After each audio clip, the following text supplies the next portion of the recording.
ఎక్కడిచ్చారు 60,000 ఇచ్చి ఉంటే అదే అసెంబ్లీలో ఇగో మేము ఇచ్చాము, నీకు దమ్ము ధైర్యం ఉంటే చూపెట్టాలి కదా. ఇగో 60,000 ఇచ్చాము, 1,00,000 ఇచ్చాము అని చూపెట్టాలి కదా. ఏమైనా ఉందా? ప్రజాప్రతినిధుల అబద్ధాలు, ఎంత అబద్ధాలు అంటే వాళ్ళు అబద్ధాలు చెప్తారు.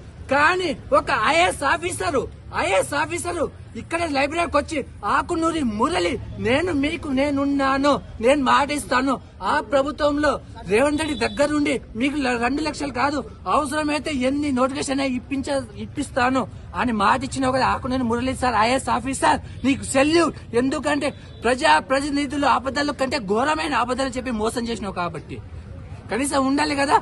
ఐఏఎస్ ఆఫీసరు నువ్వు ఎక్కడ పోతున్నావు? ఇదే లైబ్రరీలో ఎందుకు వచ్చినావు? మరి ఇదే లైబ్రరీ వచ్చి IAS officer Akunuri Murali sir గారు నేనున్నాను అని ఎందుకు చెప్పినావు? ఎందుకు చెప్పాల్సిన అవసరం ఏముంది? ఇంత ఘోరంగా మమ్మల్ని ఇంత ముంచాల్సిన అవసరం ఏమొచ్చింది? మీరే ఆలోచించండి.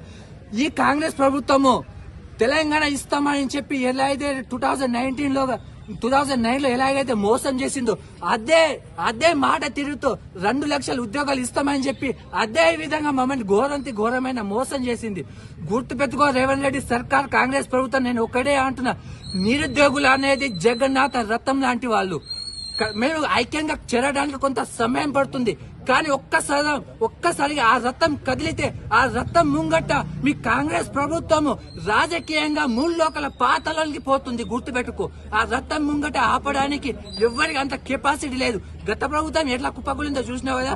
మీరు కూడా ఆ నిరుద్యోగుల రథం ముంగట కుప్పకూలుతుందని ఈ మీడియా సాక్షిగా మా ఆవేశాలు, మా బాధలు, మా జాబ్ క్యాలెండర్ కోసం ఎంత దాగా ధర్నాలు చేస్తున్నామో ఈ మీడియా సాక్షి మీ ప్రభుత్వానికి, ప్రజాప్రతినిధులకి, ఈ స్వరాష్ట్రంలో తెలంగాణ అందరికీ చేరాలని మనవి చేస్తున్నాను.